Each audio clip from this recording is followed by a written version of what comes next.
Hello, everyone.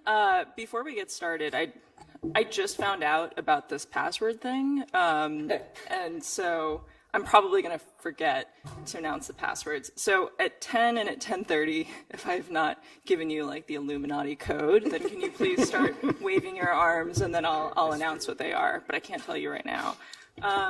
Okay, so. Having said that, I'm really excited to kick off this symposium with an excellent panel. We're going to be covering distressed debt markets and in particular the leveraged loan market. So if you're not really sure even what I mean by that, or you're kind of unclear about some of the terms that Vince discussed in his introduction, hopefully this should set the stage for you.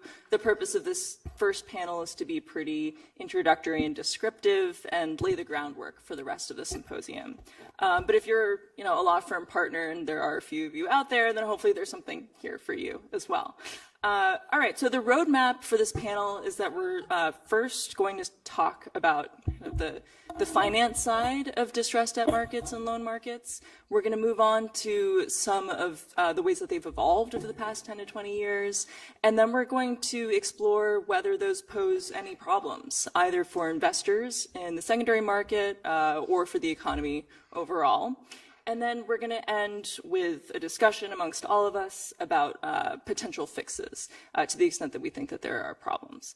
All right, so let me introduce our all-star cast. From your left to your right, we have Jared Elias, who is professor of law at Harvard Law School. He advised the California State Senate on PG&E's 2019 bankruptcy and was also recently named to the American Bankruptcy Institute's 40 Under 40 list for his scholarship and professional leadership. Congratulations, Jared. Okay, next we have Edie Hotchkiss, professor of finance at Boston College's Carroll School of Management. She served on the National Board of the Turnaround Management Association and as an independent advisor to the Financial Industry Regulatory Authority. Then we have Tony Casey, Donald Ephraim Professor of Law and Economics at the University of Chicago's Law School, where he also serves as faculty director for the Center on Law and Finance, as well as deputy dean for the law school.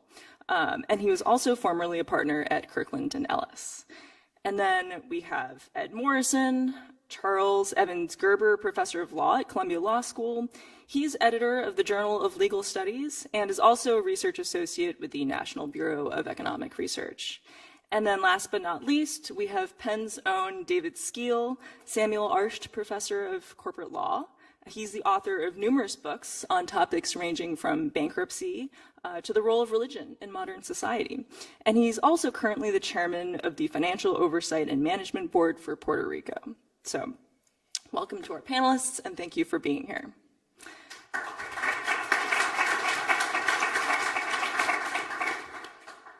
So who better to start us off in our discussion of debt markets than Edie Hotchkiss, our business school finance professor. So Edie, can you tell us a little bit about loan markets and distressed debt markets and explain what we mean by a leveraged loan as opposed to a traditional loan? Okay, so thank you. And I'll extend a fourth welcome, I think it is.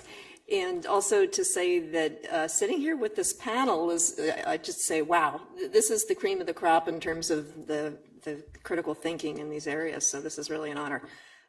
So I was given the task of more of an introductory framework on the leveraged loan market, and it'll obviously lead into our discussion on distressed restructuring. So the first thing I did was run out and steal a slide from somebody else, which is from a wonderful professor at Oxford, Ludo Palipou. And I know we have a lot of students here, but if you had to pick up one read on private equity industry, this is what you should pick up for learning experience. But basically, this is a summary chart of what can be a potentially very complex capital structure, just as Vince already mentioned.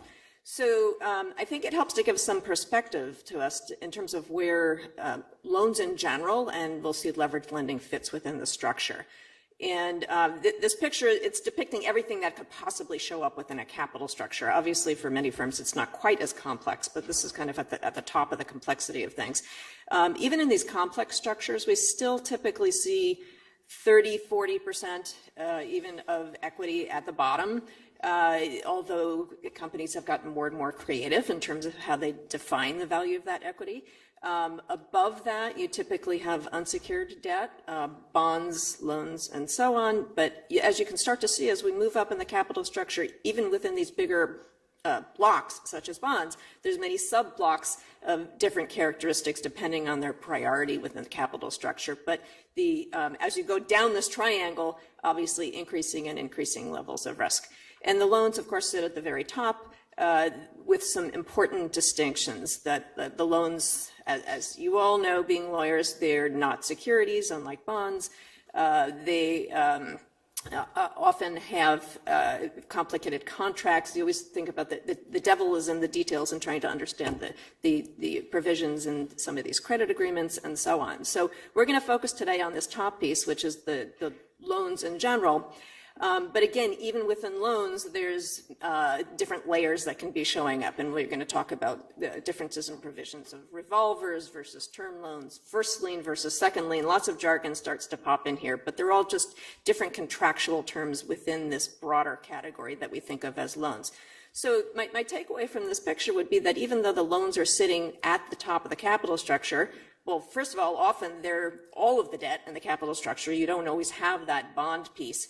But even within that top piece that seems the least risky here, these are extremely highly leveraged structures that we're going to focus on, so that the credit risk can be extremely high, especially when you're in the lower part of that top triangle. Let me just mention one other important difference as we start to talk about loans, which is, obviously, they tend to be not just originated by banks, but tend to be floating rate obligations, unlike a lot of bonds and lower unsecured debt. All right, so the typical model, and I think Vince even alluded to this already as well, the more historical model of loans and bank lending was you had a single bank originating that loan, the loan stayed on the books of the bank for the life of the loan, and you had some type of longer term arrangement or interactions over time between the borrower and the lender. And that's been replaced over time at the larger cap end of the market by what we refer to as syndicated loans.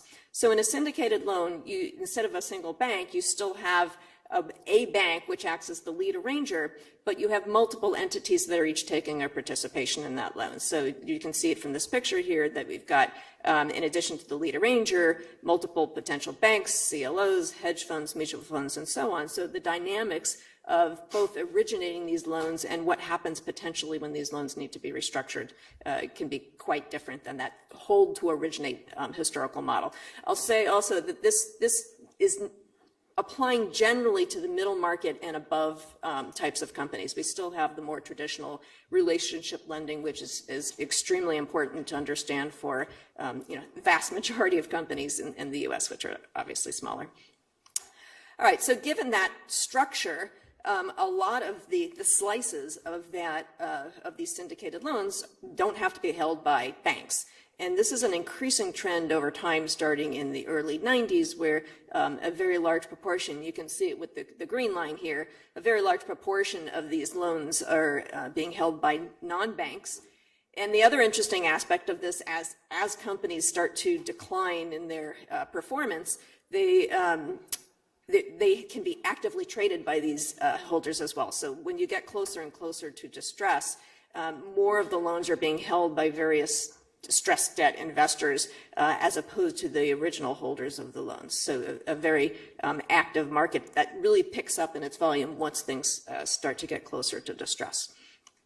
And in terms of who's owning these loans, I can't even read this from this distance, but so I already know that it's CLOs have become a very large part of this market. Good and bad in the sense that it's a very important source of funding that people have shown, at its best as a source of capital can lead to lower borrowing rates for companies, so that's a good thing. At the other hand, it may be more subject to changes in market conditions as opposed to CLO originators being able to put together the CLOs. So kind of good and bad news that this market has become very reliant on CLOs. And because they're such a different structures, the CLOs also may behave quite differently if eventually these loans need to be restructured. And then the other entities below that, that I mentioned, mutual funds, hedge funds, and so on. And you see very quickly that the banks, which used to be the predominant originators of these loans, become a relatively small slice of that market. Last little piece kind of to set the stage here is that, like I said, loans are private contracts. They're not registered securities. And so within that, there's provisions within those contracts, known as covenants, obviously, which are intended to provide protections to the holders of the loans. And I always think of this when I have a corporate person come and talk to one of my classes one time who does a lot of negotiation of these contracts, and he says from his perspective the best negotiating point he could walk into a room with is a blank piece of paper, meaning from the company's perspective what they would like is none of these restrictions at all. From the creditor's side of the world, you would like, as much as you can in terms of protections, things are going to help you in the event the company starts to decline in credit risk or ultimately can't make its repayments. So these types of protections can take a bunch of different forms, some being more specific to financial ratios, things that the company has to maintain to ensure its credit quality while the loan's outstanding.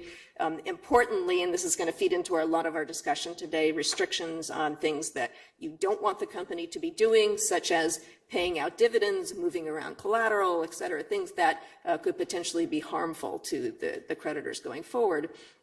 And so on. So the last piece here is just basically making sure we have enough information being reported. And I'll say that the leveraged loan market, I suppose I need to define leveraged, meaning just loans to lower credit quality companies. An interesting aspect of this is because so many of these companies are private, that access to information is limited to members of the syndicate and folks who have agreed to accept non-public information in a lot of cases. So that in itself can make the dynamics of what happens with these restructurings and the trading in these loans very interesting in itself. So thanks. Yeah, just a quick clarifying question, Edie. If I'm looking at a loan and I'm trying to figure out whether it counts as leveraged or not, how would I know? I was going to make a bad joke, but I won't do it.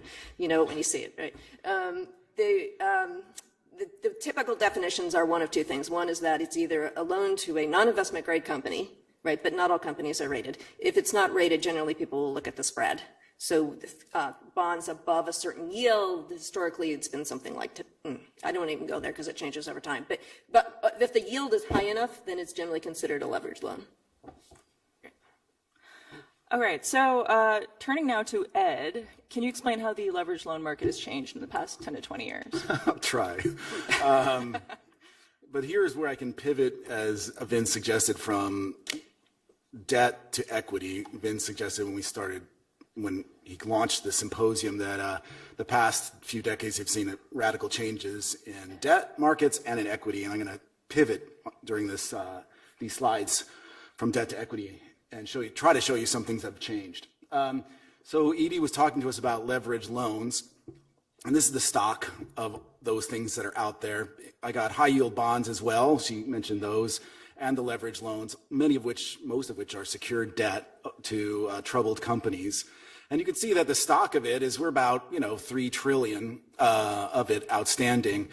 What you might say, is that a big number? That represents roughly 10 to 15% of total corporate debt issuance. So it's a pretty sizable number, and it's going to more stressed firms. But the stock, you might not be that surprised. The economy grew throughout this period, so you might expect loans to grow with the economy. The more interesting feature are the flows. So these are debt issuance by year. And what we're seeing here is, that we saw this big increase in debt issuance before the pandemic in 2017 and 18. Interesting, 2019, you see a decline. If you might recall those halcyon days before the pandemic, there was a fear of a recession in 2019, and that might be what's indicative of the decline in 2019. 2020, another decline with the pandemic. Interestingly, perhaps also due to the fact that there was a substitute for liquidity at that time, our federal government. What this does cut off, I had hoped to update this, but if you could see that there's a big jump in debt issuance in 21 and throughout the 4 quarters of 2021. But that's changing right now. In the most recent half year of 2022, there's been a dramatic decline in the issuance of high yield bonds and in leverage loans, reflecting most likely the radical changes in our economic environment, high inflation, and fears of a recession. But the main picture here is that there's been a lot of this debt issuance, and why that's important is that these are the loans that are being given to firms that we are likely to see in distress or in bankruptcy. Who are they? What's interesting is just to kind of nail that point, here's the leveraged loans and who are those borrowers, those stressed folks. And what's interesting is if you look at the timeline from 2008 through 22 and you focus on the darkest blue, the B- group and lower, you can see that the share of firms in the worst financial condition, as measured by Moody's or S&P, I think it's S&P in this case, are receiving an increasing share of the debt. In fact, I think most observers said between 2020 and 2022, you saw that the most stressed firms, their share of leveraged loans increased from about 40% to 50%. Again, indicative that there's a lot of debt being issued to firms that are likely to be unstable in the days and years ahead. There's another thing about these borrowers. This is where I want to pivot to equity. Who are these borrowers? A large proportion of these borrowers are private equity sponsored firms. This is where Vince was saying that debt markets have changed. We've gone from relationship banking to syndicated banks. We basically, one way to kind of nail the idea of what's changed in debt markets, we've gone from a world in which you could have dispersed creditors called bonds, and you could have concentrated lenders called banks. And you might have one or two banks, maybe six.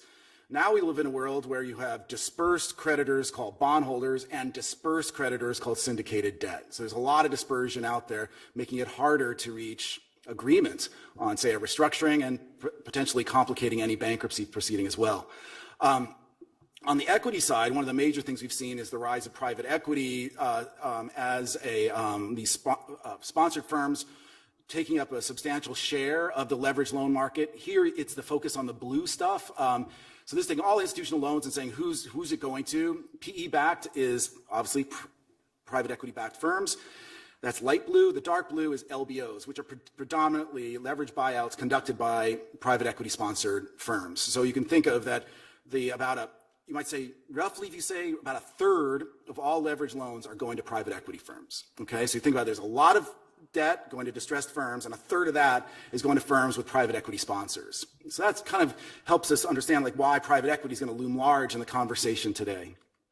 Another thing that Edie pointed to is covenants, and what has changed is in part due to the bargaining power of private equity firms and also the easy provision of credit during the past decade or so, that a lot of loans have fewer covenants. I mean, that's kind of a misnomer. They have covenants, it's just they're lighter, they're less enforceable.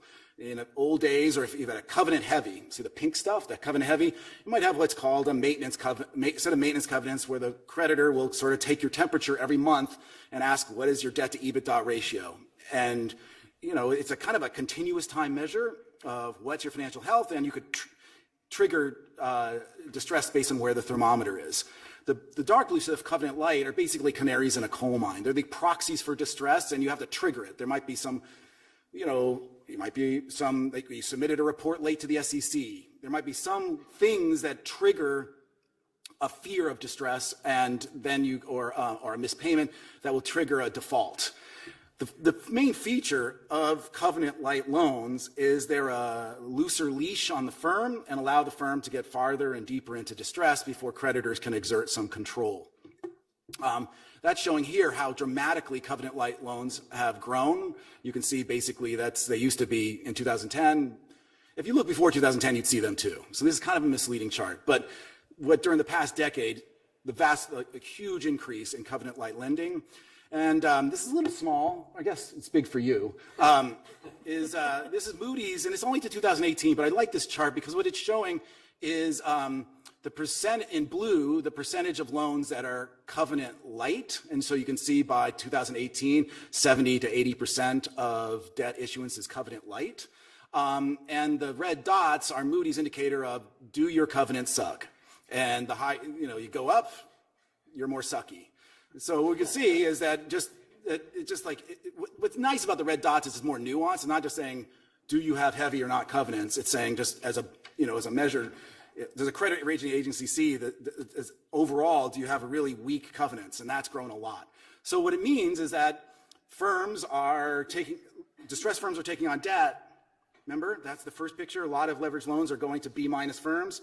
And these firms have very loose leashes. And so they're able to kind of putter along before being forced into bankruptcy or in a distressed exchange.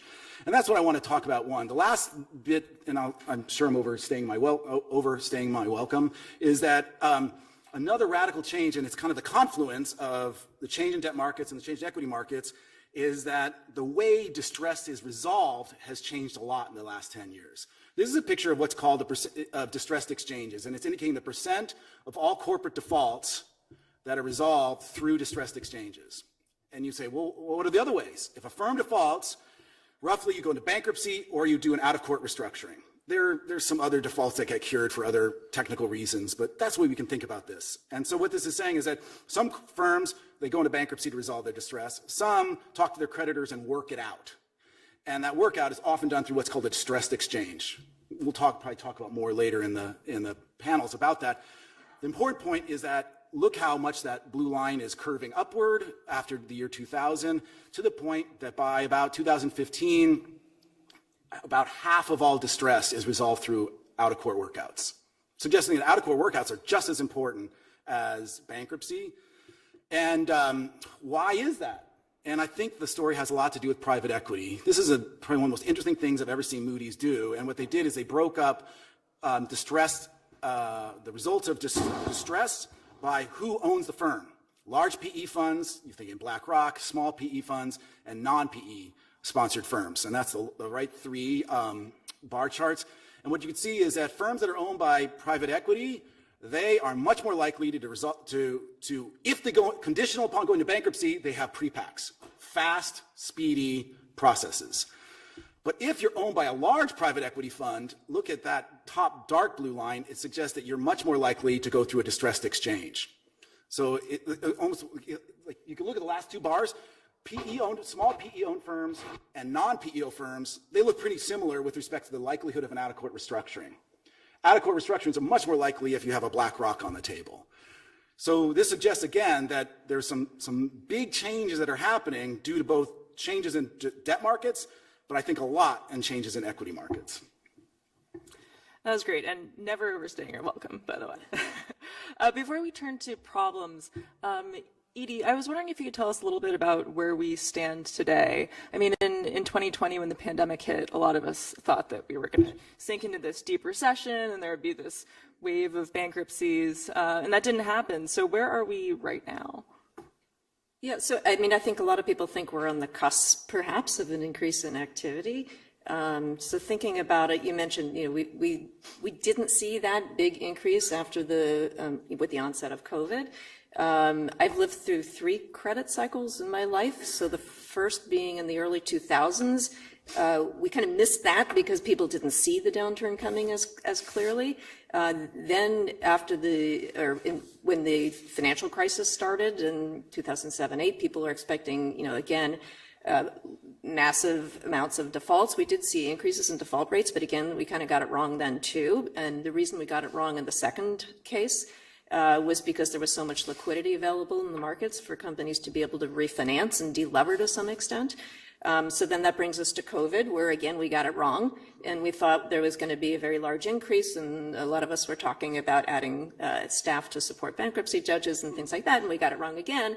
The reason there again was because there was vast amounts of liquidity in the market, partly because of the government intervention and partly because of the rise of private equity and other investors that were able to refinance these companies. So we're sitting here in what could be the 4th bust in my professional lifetime, and we'll probably get it wrong again. But the reason we might not get it wrong is what's happening with the access to financing.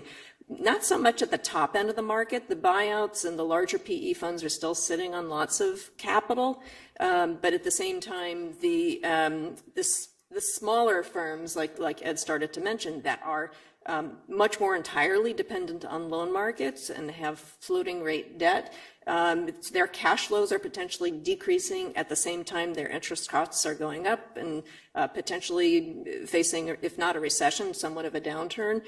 These are the firms that are most vulnerable right now, so we could see a large increase in the leveraged loan market, even if we don't see large increases in defaults at the higher end, bigger firms that are issuing in the high yield market. So that's, if there are problems going forward, which a lot of people believe, it seems likely that that's going to be more concentrated in the leveraged loan borrowers.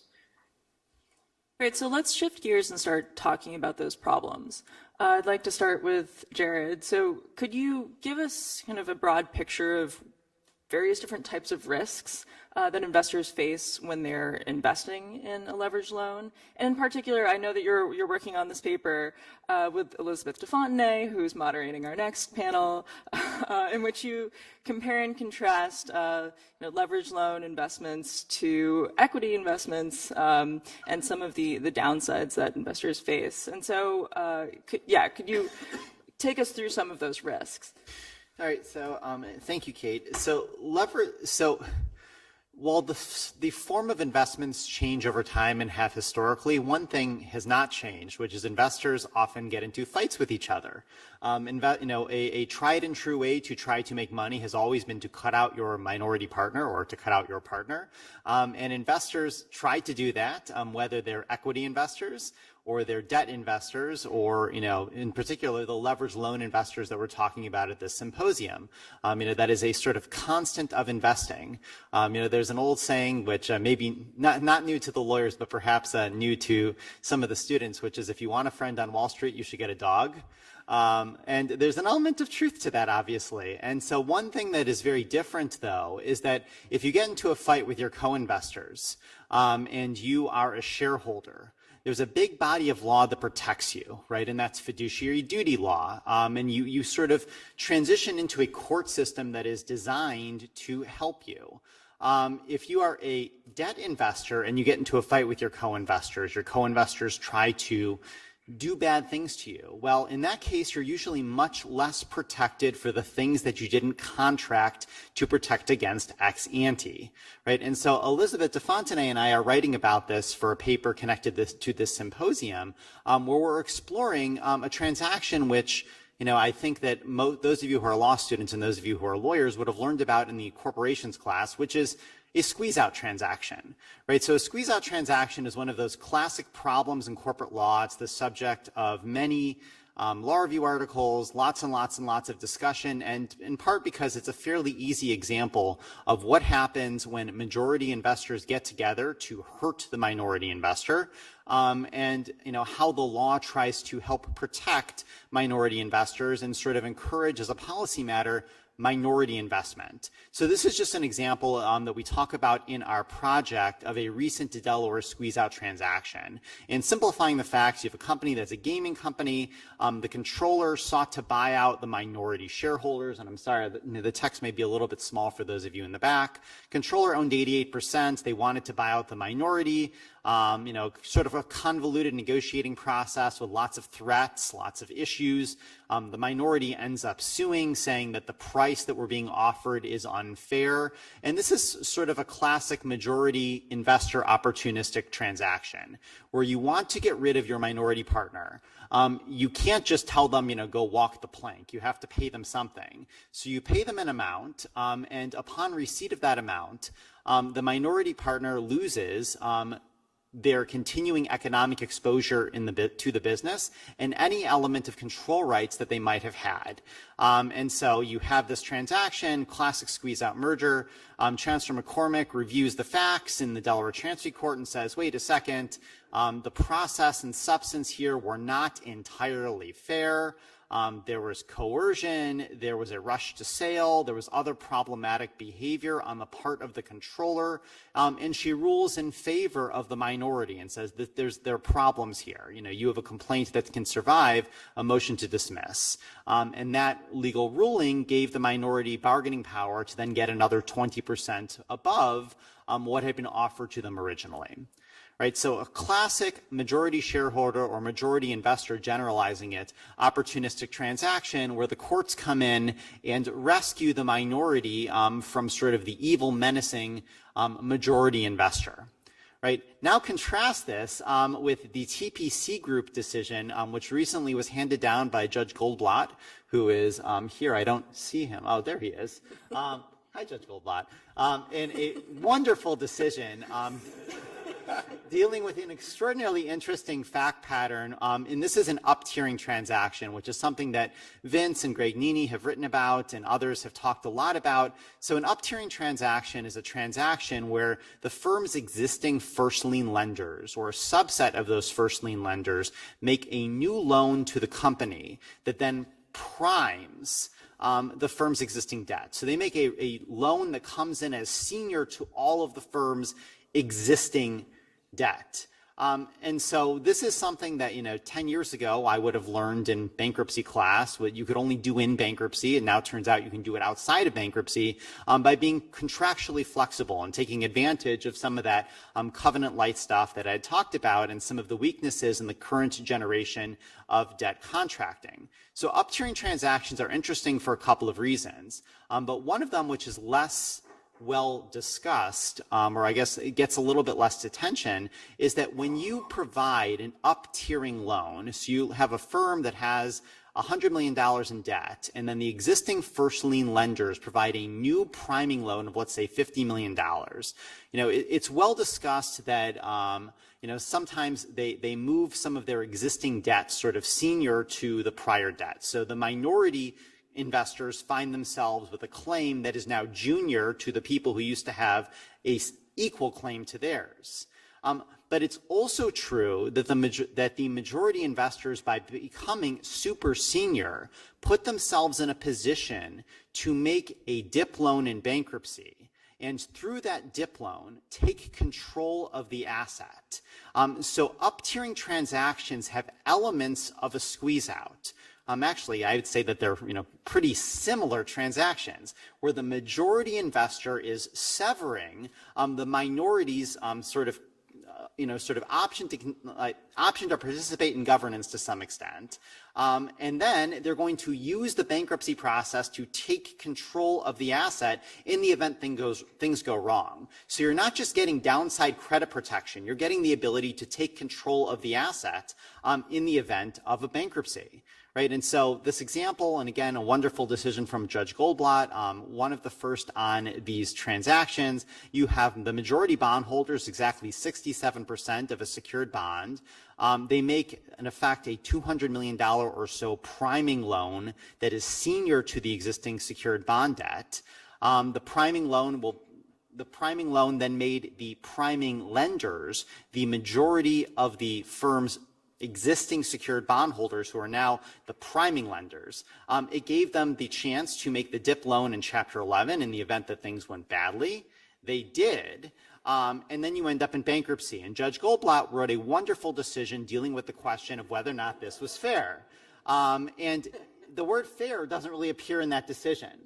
Because it's not the body of fiduciary duty law that protected the minority investors in this case. Rather, what protected them was their contract. And so instead of looking at the totality of the circumstances and all of the bargaining surrounding the up-tiering loan and saying, was this fair? Should the minority of investors been offered the opportunity to participate in the loan? He doesn't do that. Instead, he says, well, all the contractual moves that were made, did they comply with the terms of the bond indenture? He determines they were, and that's that, right? The minority investors really had very little, protection after it turned out that they didn't have something in the contract to block this from happening. So the body of law and the way that the law protects investors in the case of intra-investor disputes is very different when they're debt investors as opposed to equity investors. And that's a real risk associated with investing in this type of financing instrument. Great. So, Tony, I wanted to give you the opportunity to respond to Jared and see if there's anything you had to add in terms of the risks that distressed debt investors face. Sure. So I won't have any slides, but I just have kind of thoughts on this where the trend we've talked about and the analogy. Just one observation I think is interesting. If you going back to Ed's kind of chart showing the down point in the covenant light loans and the up point.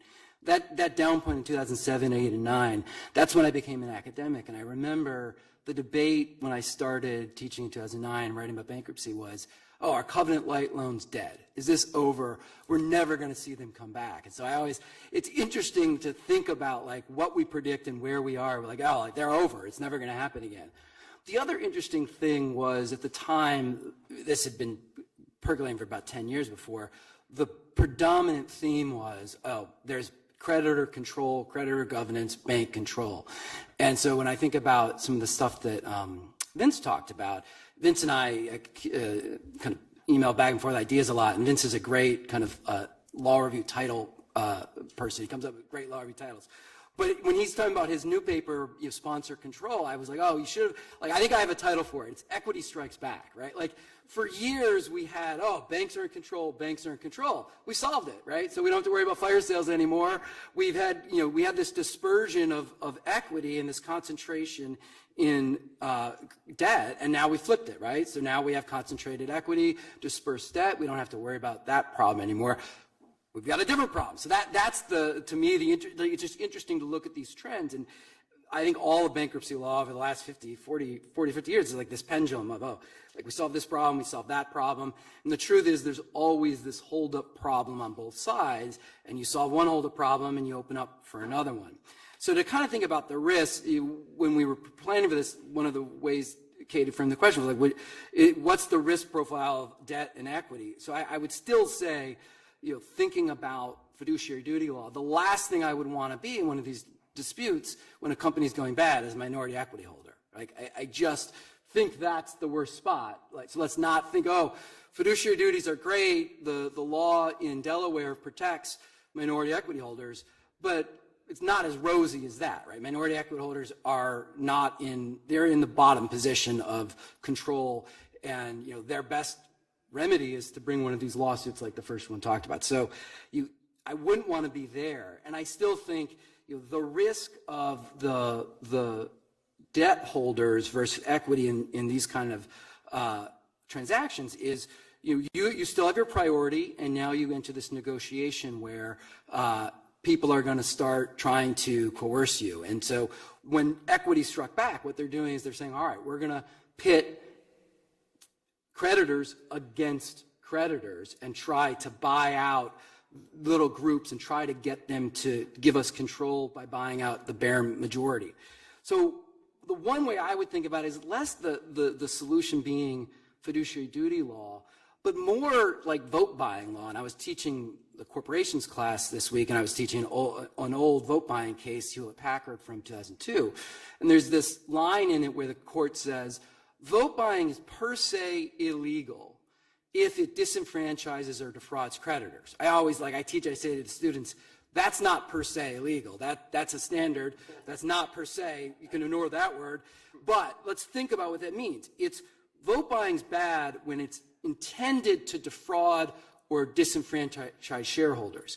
What we're seeing in the things we're going to talk about today is vote buying. It's vote buying of a minimal majority. And I think Douglas might talk about this later. There's other cases where it's very clear vote buying in like the Revlon case, where you're giving someone something that makes no sense other than vote buying, which I think would be under the Delaware standard. That's that per se illegal if it's obviously intended to disenfranchise someone. And so when I think about these contracts, I think like you want to think about it like, what's the rule for vote buying? And that's in bankruptcy. TPC would be outside of bankruptcy. And judges want to think about what that rule should be. And the last comment I'll say is whether that's contract or something else is a complicated question. And I've written about this a little bit, about how bankruptcy courts really aren't there just to enforce contracts. They're there to enforce contracts most of the time, but we don't need bankruptcy for that. We need bankruptcy for something else. And I'll just note something that Henry Smith has written about equity. Now here I don't mean equity shareholding, but equity law, courts of equity, special courts that exist outside of your kind of regular contract law. And he says, courts of equity are there to do something called meta law, and they exist when there's high complexity, uncertainty, the lack of foreseeability, and interconnective systems. Equity law is there when you cannot trace within the system every result to a specific individual elemental cause. And we create meta law there. Meta law, the way he phrases it, Henry Smith, is it disregards the very kind of doctrinal black letter law in order to protect the law from itself in those special cases. And so you're allowed, as he would phrase it, to write really simple contracts because you know in the interconnected, complicated, unforeseeable circumstances, equity courts step in to protect you. And what do they protect you from? Disenfranchisement, defrauding, vote buying. And so I don't know. TPC I think was a great opinion. I don't think it.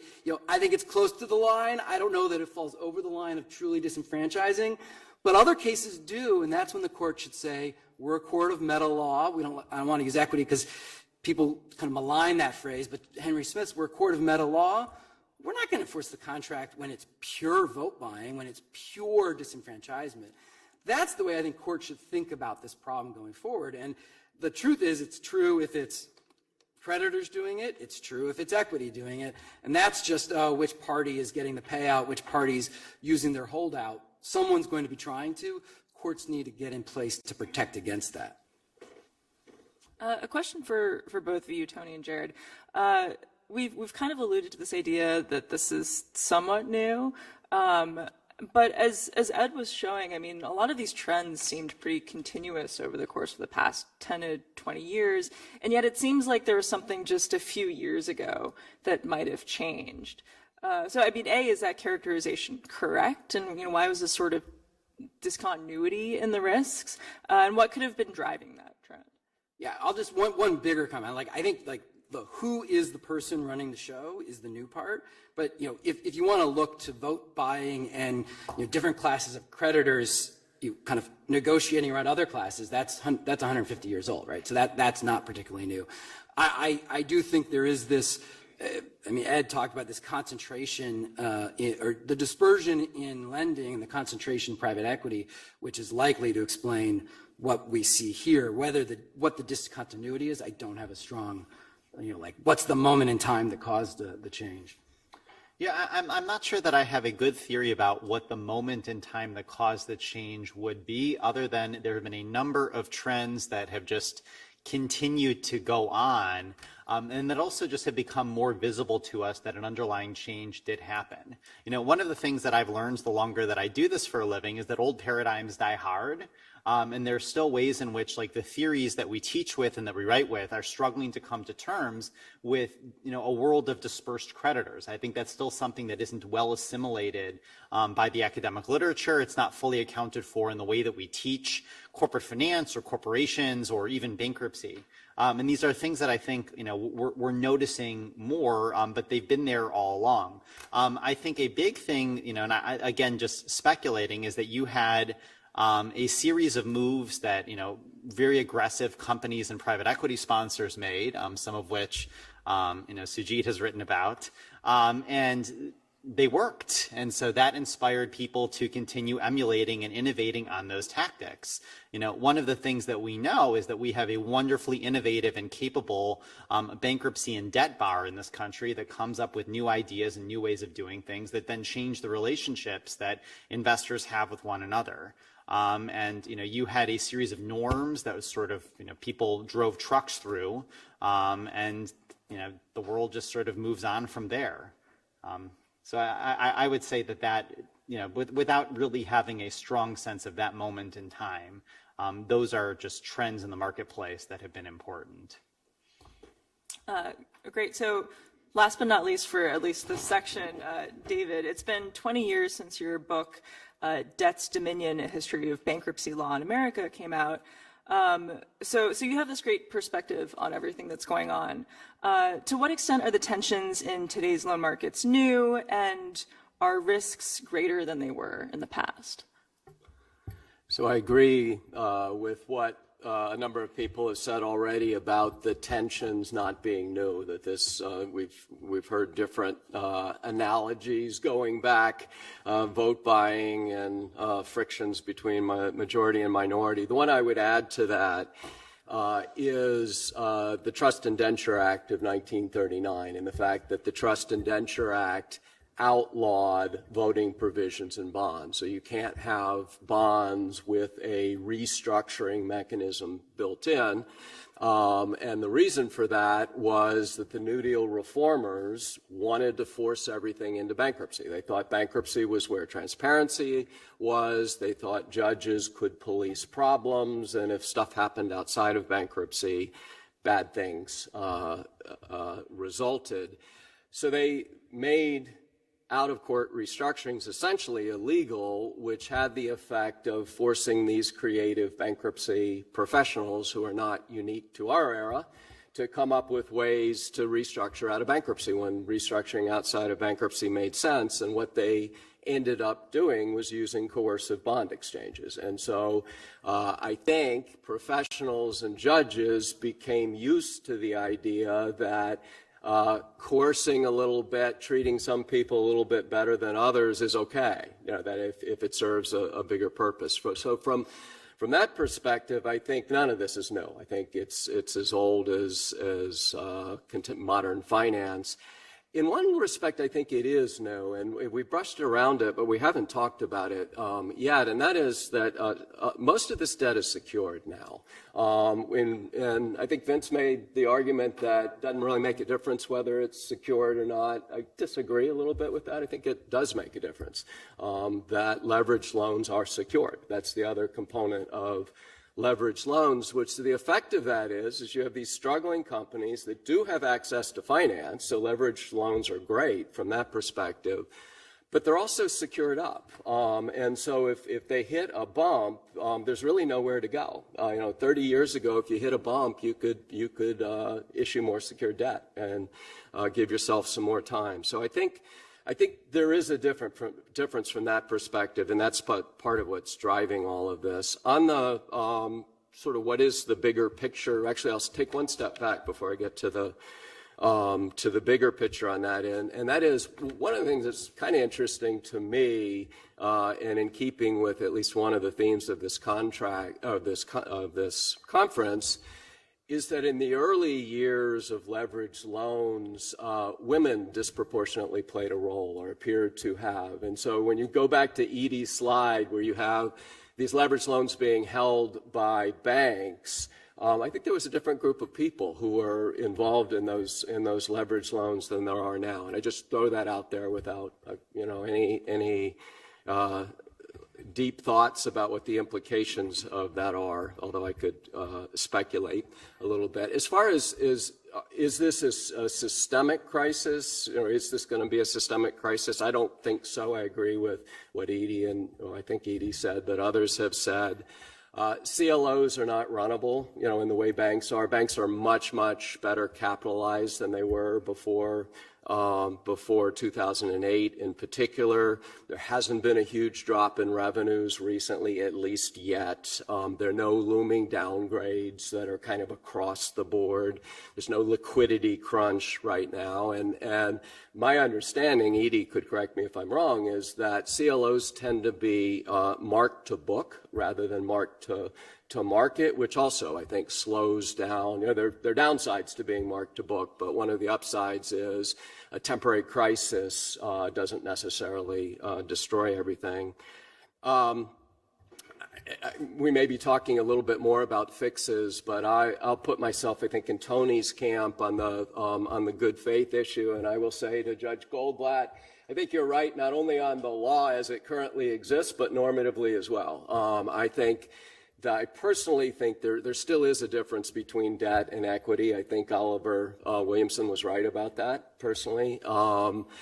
I do think there are egregious cases, and so to the extent that judges should build in an ability to police really egregious behavior. It should just be egregious behavior, in my view. And an important data point I think we'll hear more about from Vince probably later on is that the most egregious behavior so far has been in up-tiering transactions, and that they seem to be getting fixed. That's one place where the contracts are being adjusted. So in terms of fixes and all that, my own view is there are some things that should be done around the edges. One of the biggies, I think, is loosening up debtor in possession financing, allowing more priming liens. I think restructuring support agreements that lock in DIP financing should be suspect, and that folks should be able to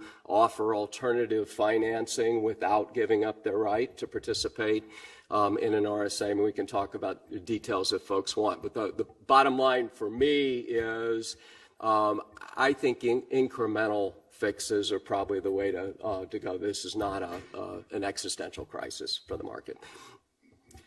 That was a nice segue into our last section, which is to talk about fixes. But I wanted to ask you a little bit more about the role of women. I mean, what exactly were women doing? So they were some of the pioneers in structuring CLOs. So there's a book by a former hedge fund partner named Dominique Millet. It's called Damsel in Distress. It is a great book. I recommend it to everybody here. And she has a chapter where she talks about how nobody really wanted to do CLOs, and so they fell into her lap, and she got involved and built up. I think it's I forget which hedge fund it is. She built up the hedge funds practice. There also were some articles. I have a paper that I didn't think was going to be relevant to this panel, which I'll circulate, that talks about this a little bit. There also were some newspaper articles a few years ago that speculated that what happened was a lot of women in the 90s or probably the early 2000s were sort of pushed out of the really cool practices like mortgage bond trading, so they don't show up in liar's poker. But they were pushed into areas like underwriting, and then when leveraged loans came along, underwriting was actually kind of important. And so there were more women there in that area than there were elsewhere in high finance. I am told that is not so much the case right now, that the CLO market now looks like the rest of high finance, but it appears that it looked different in the beginning. That's super interesting. Thank you. All right, so now let's go around, have this be a little bit more free-flowing, and discuss potential fixes. I don't want to step too much on the toes of other panels to come, but I mean, we have such a great cast that I think the audience probably wants to know your thoughts on what we should do, if we should do anything. So David, you offered your opinion. Do you have anything to add? I don't want to move on. Yeah, sort of stole the topic. I don't. I kind of hit all of my really is. I mean, I'll say one more thing, kind of to put this in sort of general perspective, since we're moving into fixed kind of areas. It seems to me that there are two really big issues on the bankruptcy side right now. One is uncertainty. The thing that worries people about these transactions or about these bankruptcies is there's so much variability in what can happen. So I was on a panel a few months ago, and somebody who's involved in a small hedge fund said he just doesn't get involved in Chapter 11 because there's just too much variability now. The other big issue, in my view, is insider dominance of the system. I think there's a public discomfort with the extent to which the system's run by insiders, and I think all of the stuff that we've been talking about is consistent with that. These are insiders fighting insiders, and the outsiders get screened out. That's the only thing that we know for sure, is they're the ones that get screened out. What Vince has called the odd ones out, I think he calls them. And one of the deep ironies or difficulties of this, it seems to me, is that fixing the uncertainty problem tends to reinforce the power of the insiders. So how are we fixing the uncertainty problem. This is something Ed and I have both written about. RSAs is how we're fixing the uncertainty problem. Who do they benefit? They benefit insiders. So I think those are what the real issues are now. I don't think nuclear changes are the way. I really think incremental changes are probably the way forward, but I do think those changes are essential. I mean, if we don't disallow RSAs that are egregious, the case that everybody talks about, I think rightly, is Peabody Energy. I mean, the court should not have allowed that RSA because it was paying off the insiders, in my view. If there aren't adjustments like that, I think Congress may step in. But I do think personally that incremental adjustments are sufficient. And I'll get off my soapbox.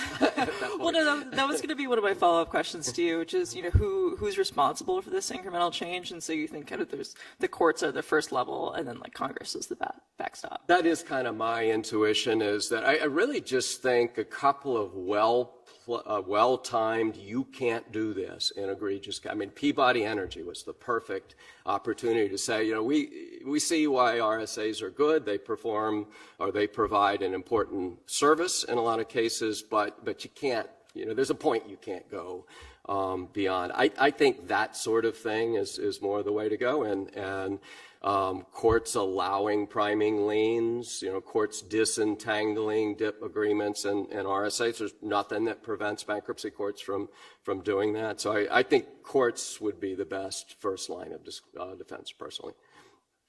Great. So then I guess I'm going to give panelists in reverse order the chance to respond to David. So I think, Tony, you're up next. So I think David and I are very close in our view of it.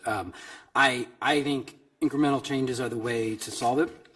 I think they should not come from Congress. I think Congress will mess it up. I think everything we've seen proposed as a bankruptcy reform and legislation recently has been poorly drafted and ill-conceived.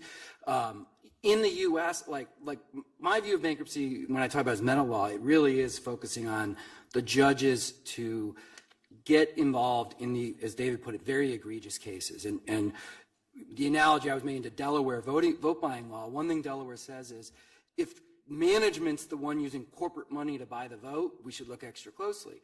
You can import that. Judges can think about that. When the debtor is using state funds to buy the votes, that's a little different than when there's a purely creditor alliance on the side and something, when they're negotiating with their own funds. And so those are the things that judges can look to, and judges can step in when it's egregious. Now, I was going to say, in the U.S., we have a very, very sophisticated, competent bankruptcy judiciary. So it works. You can trust that. If you didn't have that, I don't know what you would do, because I think the bankruptcy as a system really relies on a competent judiciary, because the legislature can't solve it. You're trying to solve uncertainty problems that are coming down the road, and how do you solve uncertainty problems if with very specific legislation that requires certainty? You need this ex post actor who can step in and say, all right, like, you've gone one step too far. And I like the way David put it, like a few really well-timed, well-positioned opinions saying that's too far can rein things in quite a lot and could be very effective. Jared? Right, so I generally agree with everything that David and Tony said. I guess I would add a third constituency to the list of people who I think could be helpful, not just judges in Congress, but I really think that it's, bankruptcy lawyers and the overall restructuring culture. We're putting too much pressure on judges if we want judges to rescue essentially the restructuring industry from itself. If we say to judges, okay, in the world of private practice, the coin of the realm now is giving your client the most sophisticated transaction that allows them to extract, a couple of basis points from the minority investors. And then, putting the bankruptcy judge in a position where, he or she has no choice but to approve this thing or, this parade of horrible consequences. And by the way, the company's in disarray. They have 30 days of DIP financing. They have to be out of bankruptcy tomorrow. There's an RSA, it's incredibly fragile. If you deny it, or if you don't allow the DIP, then everybody's going to trade out of their positions and this company's going to get stuck in bankruptcy for 2 years. That's too much, I think, to ask judges to do on their own. I think that, sort of the overall, so long as the overall culture of, the restructuring bar is essentially, let's do something really smart that allows our clients to do somewhat better. I think judges will continue to disappoint those of us who are academics and think we really just need one or two well-timed decisions, because, the industry is sort of pushing forward on ever more innovative and clever transaction structures that allow, sort of the majority investor or somebody in a control position to profit at the expense of everyone else, and to create, transactions that, David suggested give the system as a whole the appearance of being, run by insiders for the benefit only of insiders, and that further push out people who don't view themselves as insiders from participating in the system, whether that's making, investing in debt or, dealing with the uncertainty of Chapter 11 or anything else. But so I think that there's room for thinking about more than just judges and Congress in terms of who we might ask to change to move us away from an equilibrium that, may not be ideal. Ed, what do you think? Sorry. This is hard. I guess the first thing is you asked what changed.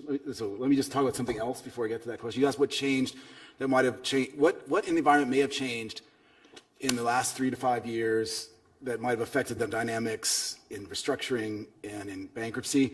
The only thing I think one hypothesis, and it depends on how you look at the data, so sometimes it looks like this, but it seems like right around 2017, the amount of dry powder at private equity funds increased a lot.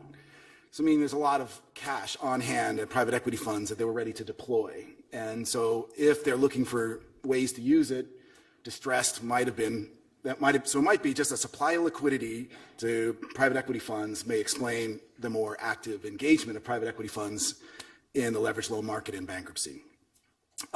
With respect to fixes, I think I've always thought that the mantra is be careful what you wish for, because I think we don't really understand all too well the consequences of any fix. And I think that David's right that there's a persistent ex post after the fact view in Congress and in media and sometimes even in academia that, oh my God, it looks so sad that these small minority group of shareholders or creditors got hurt. Oh, darn. And, but then you think, well, gosh, but as David said, yeah, but that's a cost, but in most cases, there are benefits too. So one thing about restructuring support agreements or third-party releases or all the other things that people are getting bent out of shape about is that a lot of these things speed up the bankruptcy case, reduce uncertainty, and reduce the deadweight losses generated by our bankruptcy system. So that's a benefit. One of the costs may be some adverse distributional consequences. And so you kind of have to weigh those things. It's not like just because you see an adverse distributional consequence, it's all bad. I think it's unclear. And I think that's kind of what you're talking about when you say it's uncertainty versus control. There's another thing too, is just there's another cost that people don't talk about. They talk about the distributional impact, but I think there's a cost too about racing to be the person who can have power. DIP loans. Be careful what you wish for. You want a competitive market? Well, that seems to be increasingly happening with private equity funds like Apollo starting to offer DIP loans, but their DIP loans say, I'm going to loan you money, and in return, I want the equity of the firm. And there's no reorganization plan on the table, but I know how much I want. And so that kind of competition means people rushing to get control. And there's an old literature in economics that when you're rushing to get control, that's a waste of money too. Those generate deadweight losses as well. So I think it's the main thing I think is it's really hard to know what are the consequences of any fix. I think even this idea that we should look for egregious cases, there could be a rush to get to the edge of that egregiousness. Like, where is the line that separates us from the egregiousness? So Judge Goldblatt says it's here, so we get really close to that. So I don't know. I think that I don't really have a fix. I think that every fix I've seen makes me worry. Before we go on to Edie, I'm doing a good job of keeping track. It's 10:01, so the next secret code is Eastern. Capital. Let's see. Capital EASTERN. So enter that in to get your credits. All right. Edie, what do The you next think? secret code is going to be TWA. Yeah. Clearly a bankruptcy insider is coming up Exactly, with yeah, these someone's very old-timer clever. insiders. It's a syllabus. So the nice thing about going last is I would basically just reiterate what Ed just said, which is it's a very difficult balancing act. And there's benefits and costs here, and there's always going to be players and arguably bad actors that push things right up against the line, but you're never going to completely resolve the issue without pushing things too far potentially back in the other direction. Just a couple of other things on the costs and benefits. We started looking at private equity's role in restructurings kind of around the time of the financial crisis, because what we were seeing was so many of these cases were involving sponsors. And at that point, I think my views have shifted a bit, but it was a little hard to say whether the glass was half full or half empty, because there are benefits such as when it comes to bailing out these firms and a lot of the restructurings, they did contribute and do continue to contribute additional capital. Like Ed said, these restructurings are more often pre-packs, happen quickly, and now this whole RSA, rush to do an RSA is kind of even an acceleration of that trend. But to the extent that things get done faster and less costly and so on, it may be a good thing in terms of preserving these companies. On the downside, the people who put these companies at risk by levering them out so much in the first place are the ones that are trying to keep control. So that doesn't make sense either. Another aspect, and I'll mention one last potential bad aspect of this, is when you have more of these quick restructurings, whether it's through a sale, pre-pack, RSA, whatever, you don't necessarily fix the underlying problems in the business. So we know, again, going all the way back to the time of the distressed exchanges that David mentioned, that a very large proportion of the companies that do these out-of-court restructurings end up in court later on in a year or two or more. So again, that's another potential problem being introduced here. So getting the balance of all of this is right, versus what clearly appears as egregious behavior.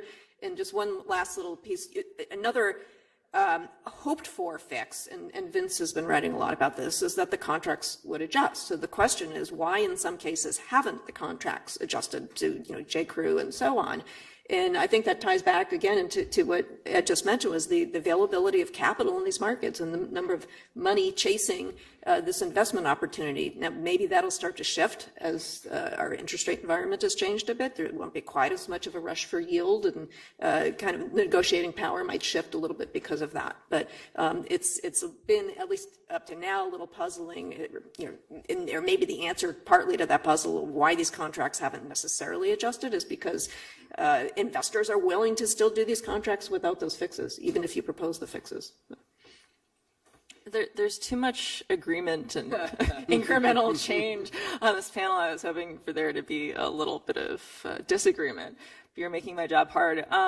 So I guess I'll throw out a couple ideas that I'm pretty sure everyone will shoot down. But what is the role of the bank regulators, right? After all, we're talking about a banking market where the Fed is involved and the OCC and the FDIC. I mean, is there anything that they can do? They do regulate loans, and so should they become stricter in any way?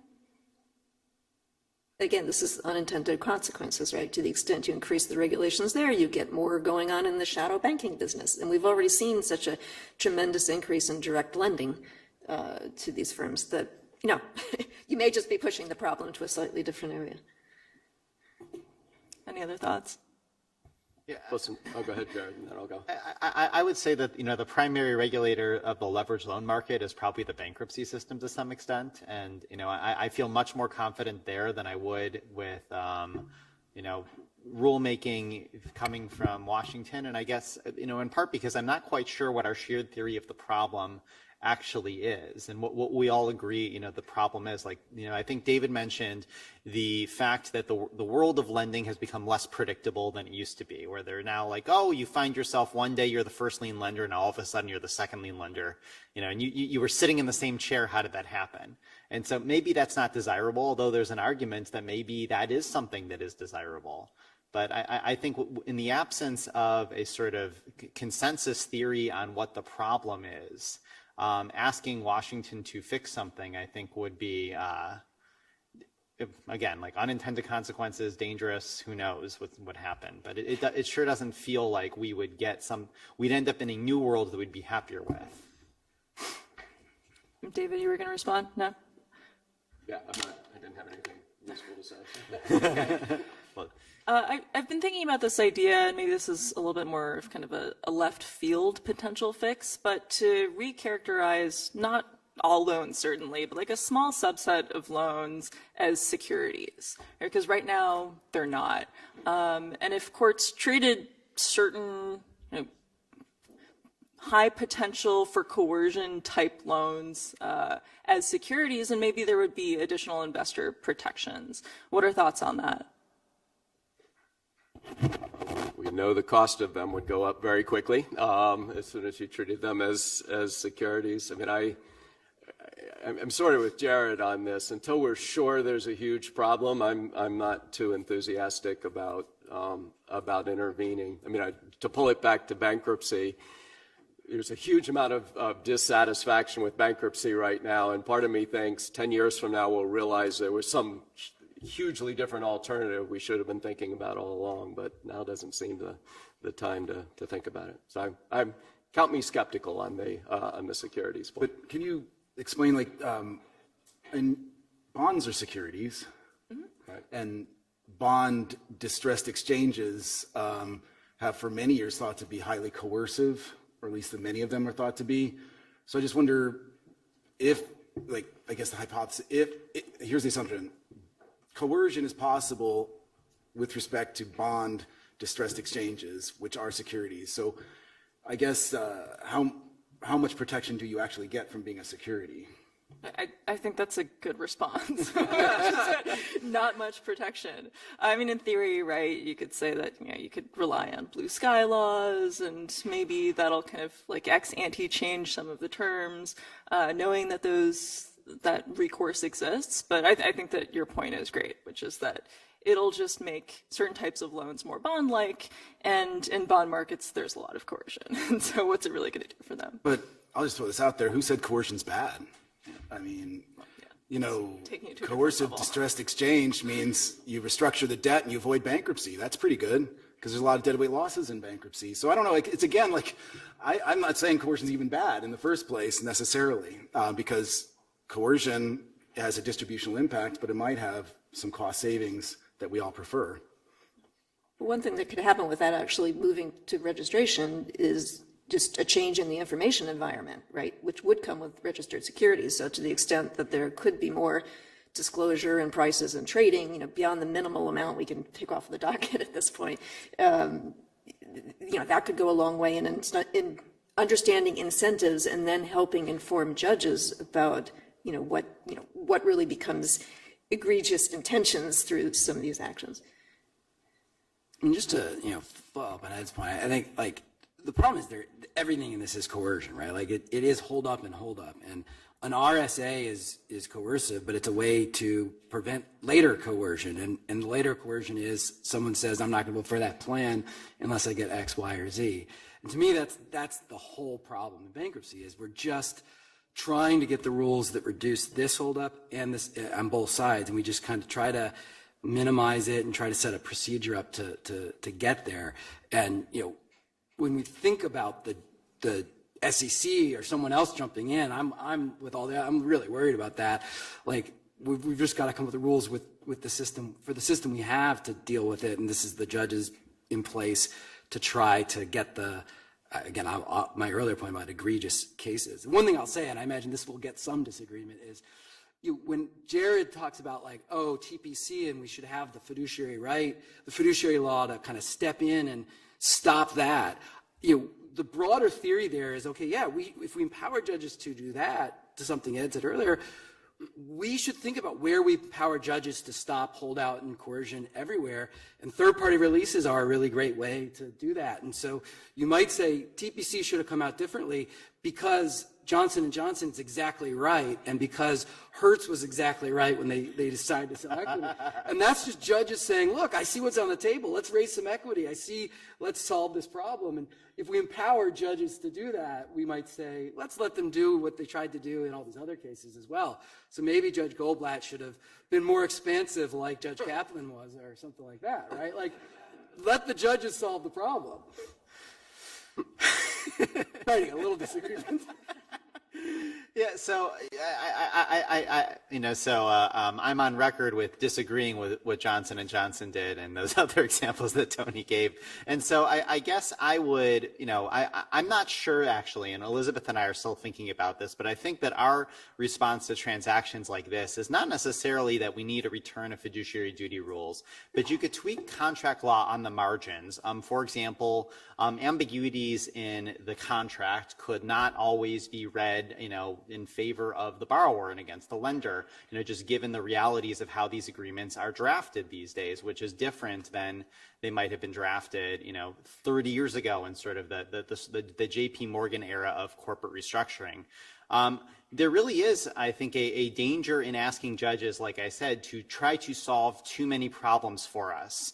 So, here, I'm presenting this and saying, well, bankruptcy judges are going to do less to help creditors than the Delaware Chancery Court's going to do to help minority shareholders. And, that's something that I think at least is a fact worth highlighting and thinking about. But there is a danger, and you correctly pointed out, in saying, okay, judges, use your unfettered authority to do lots of stuff. That also leads to unpredictability and chaos. The extent to which, Johnson & Johnson, and 3M had very different outcomes based on how judges read, a body of common law dealing with their statutory authority. That was a surprise, I think, to all of us. Like, all of us would have thought those two cases would have come down the opposite if the judges were going to step in front of one of them. And instead it was 3M where the judges said, okay, like, this is not something that is going to, we won't allow this to go forward. Like, this is a misuse of the bankruptcy system.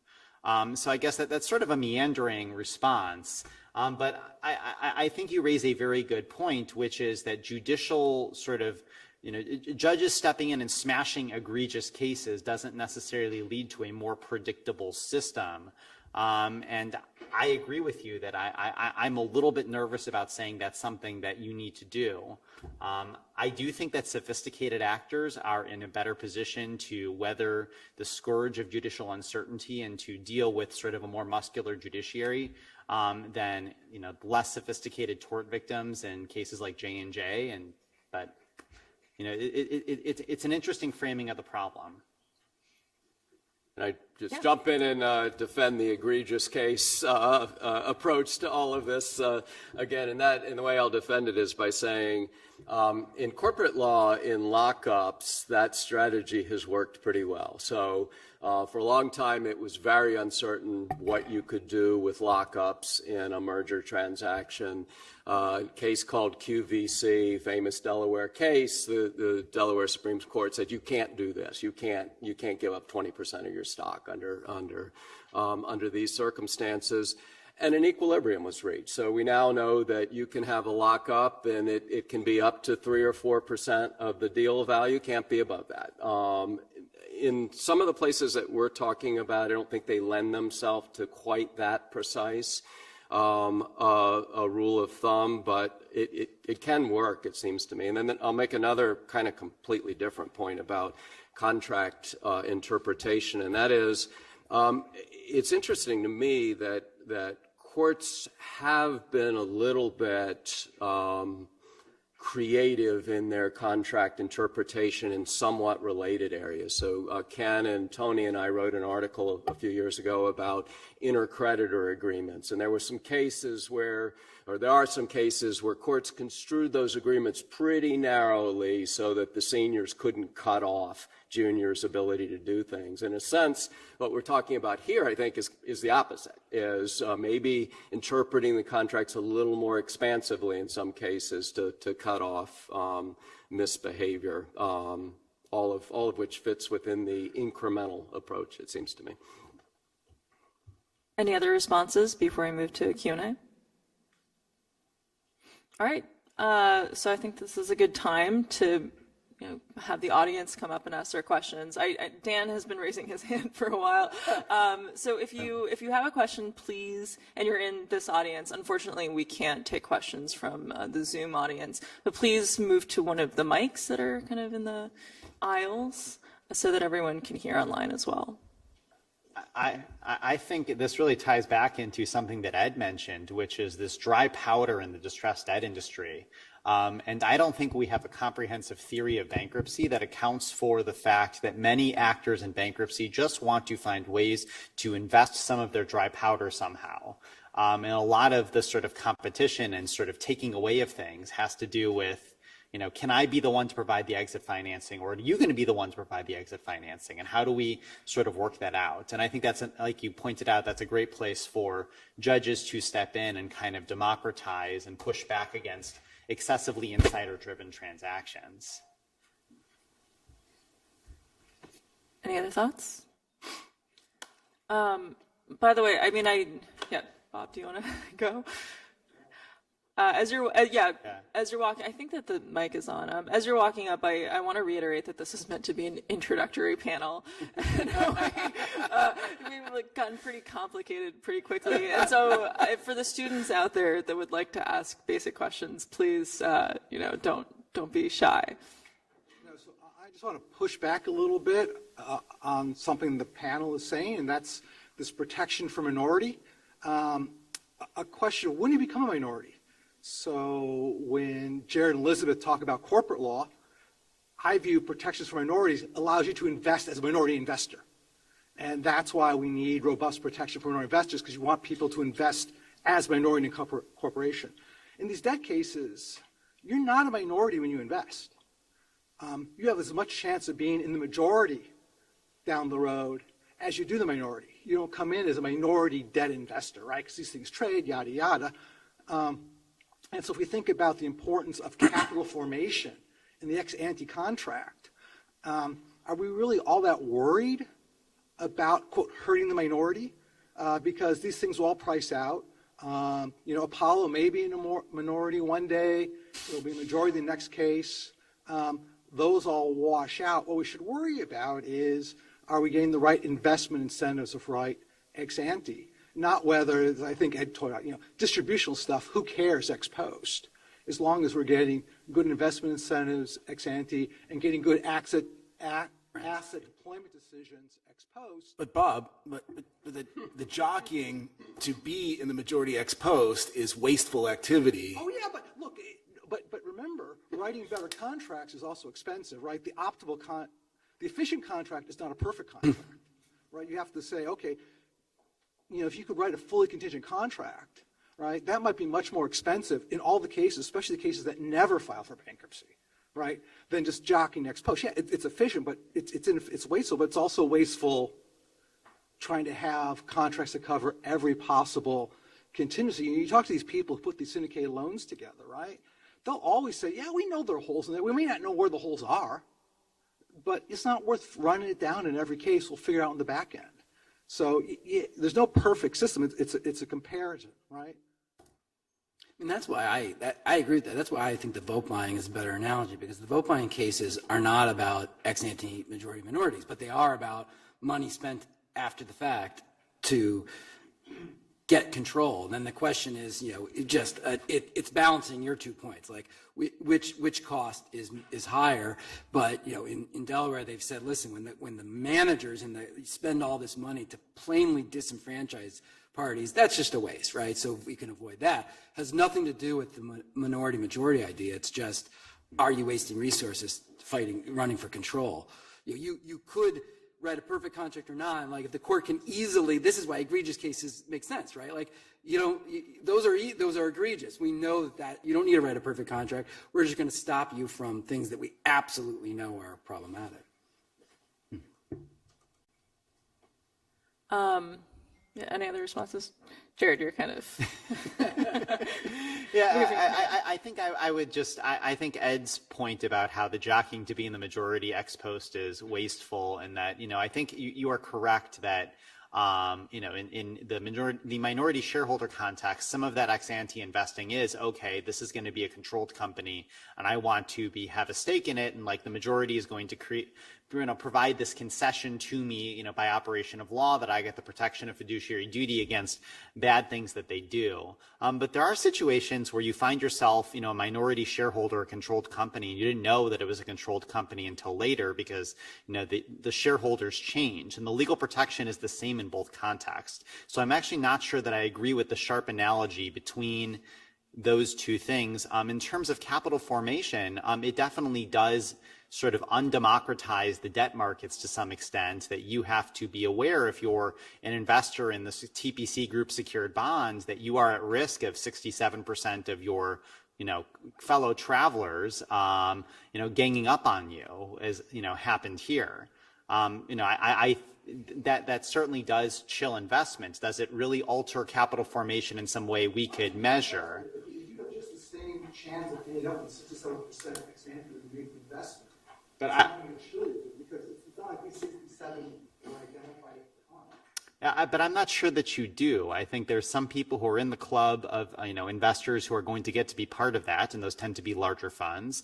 And there are smaller funds who are just not going to get to ever be part of the 67% club. There are people who don't know people. There are people who don't live in New York and go to the same parties as everyone else. I think a lot of this is highly social and context dependent. They didn't go to Penn. How we're getting more dispersed on the syndicated loan side, which is right, but we're getting more concentrated on the bond side, right? This is not your widows and orphans that William Douglas is working out. Right? It's the same people holding better. I mean, how many people are really, to use Vince's phrase, before people left out? Like, I think it's work trends and things are left out, but in this market that we're talking about, these funds. But when these loans are originated, yes, they're very dispersed, but what you see as soon as there is a decline in performance, the trading moves towards more concentration. So by the time these... But that's where Jared's point comes in, that who's concentrating these loans is the ones that have the capital, right? These other holders don't necessarily have the capital to go out and buy the stakes of the others. But it's a little odd, like, given the graphs to edge show, so that theory would suggest loans should be much cheaper and have even lighter covenants, right? We've created a system that makes loans too expensive is the argument. But I think if we look at the market, some of it's like, oh no, the problem is the opposite. So it's a weird phenomenon to say, loans should be more expensive, and it just doesn't seem like that's the world we've ended up in. Yeah, it's an odd counterfactual. Like, what would the world look like if you didn't have, these types of highly aggressive transactions between creditors? Well, we have really cheap loans with really good terms for borrowers. So would they somehow be cheaper with better terms? Would there be more capital available? Theory would suggest that the answer could be yes. But it's entirely a theoretical proposition that's really untestable empirically, because it may just be that these types of transactions are just not first order in the thinking of debt investors. This is not something that really matters that much to them. And What percentage of the originating end up in distress? Lee's point, Mm-hmm. you make a loan, if you think there's only a 10% chance of it ever being distressed, you have an easy exit, you just sell into the market. When we looked at this kind of right just after the financial crisis, it was about 25% of PE-backed or leveraged loans in general ended up in some type of restructuring. So it's a significant probability. And the other thing that I forget who mentioned is that if you look at the credit rating at origination, when we get in the peaks of our credit cycles, a larger proportion of originations are going to the firms that almost look like they're on the brink of default already. So the probability going in can be extremely high and not a surprise. But I guess that Jared's point is that, put all that together, that a lot of the loans in the peak of the cycle are going to stressed firms, the B minuses and below. The probability to default, if it's an LBO, is 25%. And Jared, I think you're worried about these syndicates in which there's a minority group going in and they're never going to be part of the club. And I guess you're saying, my view is they got their eyes wide open. These are smaller hedge funds, but they're pretty smart. They kind of know what they're doing. And you're saying they're getting hoodwinked, I guess, that somehow they don't know the terms of the loan? So, again, like it's hard to be overly sympathetic for people who, are maybe perhaps less obviously facially deserving of sympathy. But I do think that transactions like this are they're often surprising to market participants that they found themselves in this situation, and then it's a surprise to them when things happen. One of the things that makes this recent development of sort of more aggressive creditor tactics interesting is that creditors could have done a lot of these same things all along. They just either didn't know how, or they chose not to. And so, I don't think that it's fair to say to, those who are disadvantaged by all of these transactions that, in 2012, when you made this loan, you knew that the world was going to change and that people were going to, read these credit documents more aggressively in a way that, disadvantages your ability to recover full value in the event of a restructuring. The world moved, pretty quickly towards allowing transactions. I wrote a paper a few years ago where I studied a transaction that involved a change of control covenant and a bond indenture. And the change of control covenant and the bond indenture had a big problem. And it was publicly known that it was a big problem, but there was a prevailing sense on Wall Street that nobody was ever going to take advantage of this way to contract around this control covenant because that was breaking with norms and you wouldn't do it. But it had been something that was a known problem. The case that I wrote about was a transaction that took place in 2014, and it had been known in public since at least 2007 that there was a problem. But people didn't think it was going to happen anyway.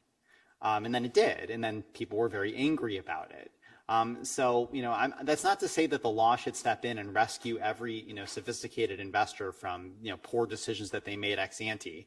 But I do worry about the lack of predictability in the market and what happens when we move into a world where you don't feel like basic terms of a debt investment like priority are going to be fully respected in the event that you move into Chapter 11 in the way that you traditionally thought they would be.